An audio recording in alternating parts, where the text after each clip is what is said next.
Assalamualaikum warahmatullahi wabarakatuh. Bersama saya Muhammad Taufal Walidin, NIM 113 mata kuliah Broadcasting Televisi kelas 5E. Di sini saya akan menjelaskan mengenai sejarah media penyiaran, yang mana media penyiaran adalah bagian integral dari kehidupan manusia.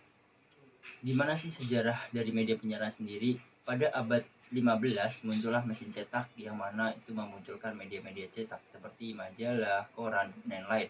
Lalu di abad 19 muncullah film sebagai media massa, hingga di abad 20 muncullah media elektronik seperti radio dan televisi.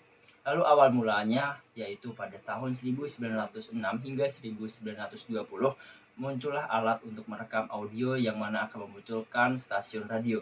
Lalu di tahun 1927 hingga 1947 muncullah alat yang dapat menangkap gambar bergerak, hingga muncullah televisi dan stasiun televisi yang bernama Columbia Broadcasting System yang disingkat dengan nama CBS.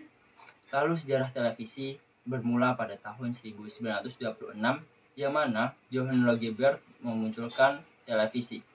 Lalu di tahun 1953 adalah televisi berwarna dari produksi RCA dan Admiral Amerika Serikat.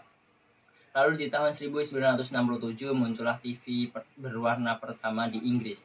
Lalu di Indonesia sendiri pada saat tahun 1925 berdirilah radio Varegin yang bernama BRV, yang mana pada tahun-tahun tersebut masih masa-masa penjajahan. Pada tahun 1945 muncul juga Radio Republik Indonesia yang sering disebut dengan RRI. Kedua radio tersebut sering dibuat untuk propaganda media, yang mana pada saat itu masih masa-masa penjajahan. Lalu muncullah beberapa stasiun televisi, seperti yang pertama adalah TVRI yang muncul pada tahun 1962, ada RCTI yang muncul 1989, lalu 1990 muncullah SCTV, diteruskan dengan 1991 muncullah TPI yang berubah menjadi NCTV pada tahun 2010. Lalu di 1993 muncullah ANTV, di 1994 muncullah Indosiar, lalu di tahun 2000 muncullah Metro TV, di tahun 2001 muncullah Trans 7, di tahun 2001 muncullah Trans TV.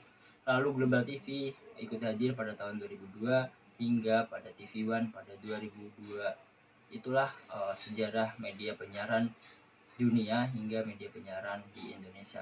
Terima kasih.